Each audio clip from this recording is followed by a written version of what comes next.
Bismillahirrahmanirrahim. Assalamualaikum warahmatullahi wabarakatuh. Masih bersama karduk.com. Pada video kali ini kami akan menyampaikan kabar terbaru yang datang dari Komisi 2 DPR RI untuk para tenaga honorer terkait dengan seleksi P3K tahun anggaran 2024,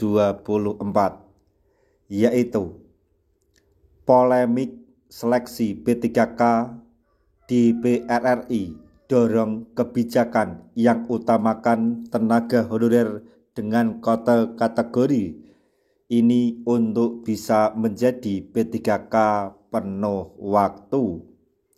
Untuk mengetahui lebih detailnya, silahkan simak video ini sampai selesai. Tapi sebelum kami lanjutkan, bagi rekan-rekan yang baru menemukan channel ini, tekan like dan subscribe-nya, dan juga tekan lonceng notifikasinya supaya nanti bisa mengetahui informasi terbaru terkait dengan seleksi P3K dan pengangkatan tenaga honorer menjadi ASN tahun 2024-2025. Sekarang mari kita simak dan cermati pernyataan dari Komisi 2 DPR RI berikut ini supaya nanti tidak gagal paham. Polemik pengangkatan tenaga honorer menjadi pegawai pemerintah dengan perjanjian kerja atau P3K kembali menjadi sorotan. Banyak tenaga honorer yang telah lama mengabdi namun gagal dalam seleksi P3K merasa nasib mereka kurang mendapatkan perhatian yang adil. Wakil Ketua Komisi 2 DPR RI, Dede Yusuf Macan Effendi, menyoroti persoalan ini. Beliau menegaskan bahwa tenaga honorer yang telah bekerja lebih dari 10 tahun layak untuk mendapatkan perlakuan khusus tanpa harus mengikuti seleksi berbasis tes. Menurutnya, pengalaman ini pengalaman dan dedikasi bertahun-tahun seharusnya menjadi pertimbangan utama. Tenaga honorer yang masih muda dan gagal seleksi bisa diberi kesempatan untuk mengikuti tes kembali. Namun, bagi mereka yang sudah berumur dan memiliki masa pengabdian panjang, tidak perlu dites lagi, ujar Dede Yusuf saat kunjungan kerja di Palembang, Sumatera Selatan, Rabu 5 Februari 2025. Dede mencontohkan seorang guru yang telah mengajar lebih dari 1 dekade tentu memiliki pemahaman yang lebih baik dalam metode pengajaran atau pembelajaran dibandingkan dengan guru baru lulus. Karena itu, beliau berharap mekanisme seleksi P3K tidak hanya mengandalkan tes berbasis komputer sebagai satu-satunya penentu kelulusan. Data tidak sinkron dan sistem tes kurang ramah untuk honorer senior. Komisi 2 DPR juga menerima banyak masukan dari tenaga honorer, terutama yang berusia di atas 50 tahun. Mereka kesulitan mengikuti tes berbasis komputer karena tidak terbiasa dengan teknologi digital.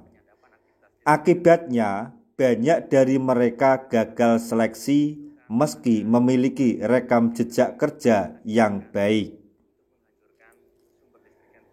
Selain itu, ketidaksesuaian data antara Badan Kepegawaian Negara atau BKN dan Badan Kepegawaian Daerah atau BKD juga menjadi masalah. Ketidaksinkronan data ini berdampak pada penetapan status kepegawaian dan penggajian P3K. Di sisi lain, beberapa kepala daerah di Sumatera Selatan mengeluhkan skema penggajian P3K paruh waktu yang dibebankan kepada pemerintah daerah. Skema ini dianggap memberatkan, terutama bagi daerah dengan keterbatasan anggaran. Selanjutnya, mengenai 300.000 tenaga honorer belum terakomodasi.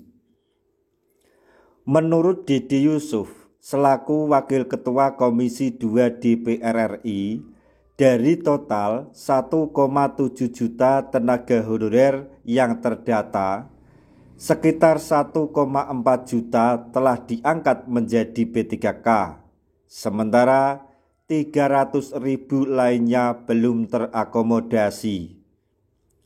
Kondisi ini menunjukkan bahwa meski mayoritas tenaga honorer telah diakomodasi, masih ada ribuan, bahkan ratusan ribu tenaga honorer yang belum mendapatkan kesempatan.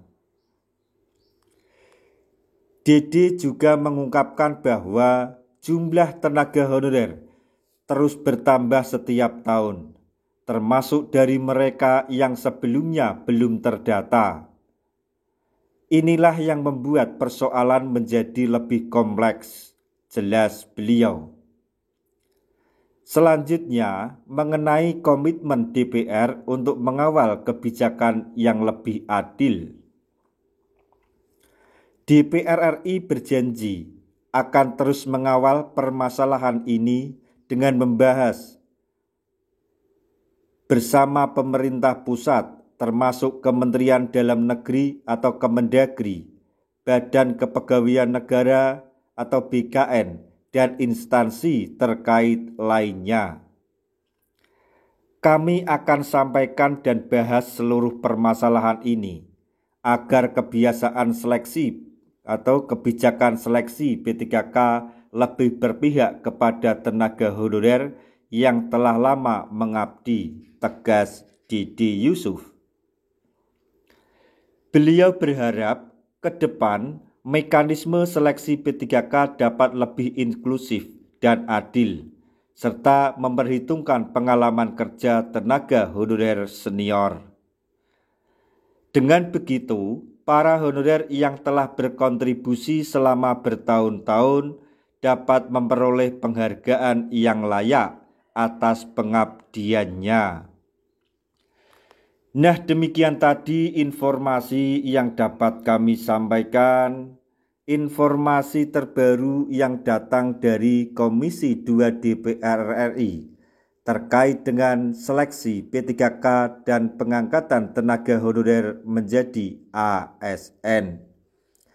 Semoga informasi ini dapat bermanfaat bagi rekan-rekan tenaga honorer semuanya. Di akhir video, kami mengucapkan banyak terima kasih. Wassalamualaikum warahmatullahi wabarakatuh.